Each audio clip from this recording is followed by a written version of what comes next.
शादी को कुछ ही दिन हुए थे और आज कामवाली भी नहीं आई, इसलिए ज्योति बर्तन धोने लगी। बर्तन धोते धोते उसके हाथ से कांच का कप नीचे टूटकर गिर गया। कप टूटते ही वह डर गई कि उसकी सास अब बातें सुनाएगी। आवाज सुनते ही सास दौड़ती हुई आई और बोली, बेटी क्या हुआ? ज्योति बोली, माँ जी पता नहीं ध्यान रखते हुए भी कैसे मेरे हाथ से कप नीचे गिर गया। सास बोली, बेटी चिंता न कर, कप ही तो फूटा है, तुम्हें चोट तो नहीं आई। कप के भले ही कितने टुकड़े क्यों ना हो जाए, मेरी बेटी के दिल के टुकड़े ना हो। मेरी बहू से महंगा है क्या ये कप? और हाँ, तुझे अभी ये सब करने की क्या जरूरत है? तेरे हाथों से अभी मेहंदी भी नहीं उतरी। अभी तुम मेरे बेटे के साथ ज्यादा से ज्यादा समय बिताओ और एक दूसरे को समझो। सास ने अपनी बेटी को बुलाया और कहा, रितु इधर आओ और अपनी भाभी का ख्याल रखो। बहू अभी इस घर में नई नई आई है। रितु ने कहा, हाँ माँ। सास अपनी बहू से बोली, तुम मुझे अपनी माँ जैसा ही समझो। देखते ही देखते ज्योति के आंखों में आंसू आ गए। वह अपनी सास से बोली, मैंने एक माँ छोड़ी तो दूसरी माँ जैसी सास पाई। आप मेरी माँ से भी ज्यादा ममता मेरे लिए रखती हो। यदि घर में यह कप टूट जाता तो माँ दो बातें सुनाए बिना नहीं रहती। रात को ज्योति की नींद उड़ गई। सास के बारे में उसकी जो सोच थी उसके विपरीत सास का व्यवहार पाया। इसमें उसका भी कसूर नहीं था ऐसा सोचना, क्योंकि उसने लोगों के मुंह से सास बुरी होती है ऐसा सुना था। ज्योति अपने अतीत में खो गई। उसे फिर याद आया कि कुछ साल पहले उसके इकलौते भाई की शादी हुई थी। मेहंदी का रंग उतरने से पहले ही माँ ने भाभी पर काम की पूरी जिम्मेदारी डाल दी और अपने ही नियमों के हिसाब से भाभी को चलने के लिए मजबूर कर दिया। माँ ने भाभी को घर में एडजस्ट होने का जरा भी समय नहीं दिया। भैया भाभी को बाहर घुमाने ले जाते तो माँ का मुंह बन जाता और माँ बोलती कि हर समय बहू के को साथ ले जाने की क्या जरूरत है। मैंने भाभी को कभी खुला हंसते हुए नहीं देखा। समय के साथ भाभी ने सहना छोड़ दिया।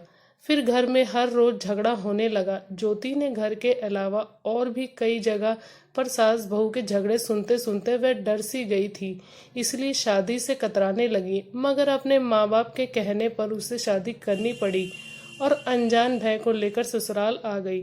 पर आज की घटना से उसकी सोच बदल गई कि सब सास और बहू एक जैसी नहीं होती। नींद न आने की वजह से उसने सोचा कि थोड़ी देर फोन पर माँ से बात कर लूं। माँ ने इतनी रात को फोन उठाते बोला कि बेटी सब कुछ ठीक है ना? कहीं तुम्हारा पति या सास से झगड़ा तो नहीं हो गया? ज्योति बोली, नहीं माँ, ऐसा कुछ नहीं है। मालूम है माँ, आज मेरे हाथ से कांच का कप नीचे गिर गया।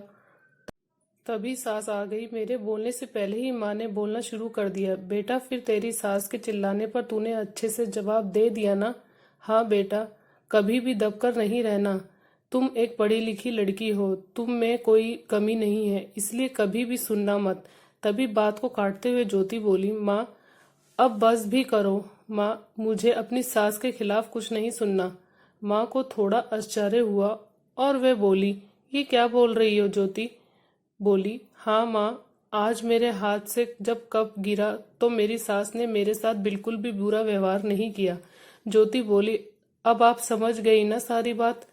माँ एक और बात कहनी थी, आप बुरा तो नहीं मानोगे? उसकी माँ बोली, हाँ बोलो बेटा।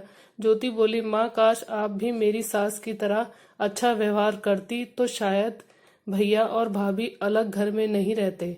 अपनी बेटी की यह बात सुनकर उसे एहसास हुआ कि उसने अपनी बहू के साथ गलत व्यवहार किया था। उसकी बेटी ने उसकी आंखें खोल दी। ज्योति उससे पहले कुछ बोलती तभी उसकी माँ बोली, ज्योति अब जब भी तू यहाँ आएगी तो पूरे परिवार को एक साथ पाएगी। अब फोन रख, मुझे अपने बेटे और बहू के स्वागत की तैयारी करनी है। अगर आप शादी के बाद नई जिंदगी की शुरुआत में अगर सास समझदारी से काम नहीं लेती, अपनापन नहीं जताती, तो शायद शुरुआत की नींव कमजोर होने से पूरी जिंदगी आपस में दरार पड़ जाती है। कप को फूटने से कोई रोक नहीं सकता, लेकिन प्रेम को टूटने से तो हम रोक सकते हैं। अपने घर में प्रेम का वातावरण बनाए रखें, एक दूसरे को समझे और एक दूसरे की इज्जत करें। यदि बहू सास को माँ जैसी मान ले और सास बहू को अपनी बेटी मान ले तो घर स्वर्ग बन जाए। आशा करती हूँ आपको ये कहानी अच्छी लगी होगी। कहानी अच्छी लगी तो लाइक शेयर कमेंट जरूर करें।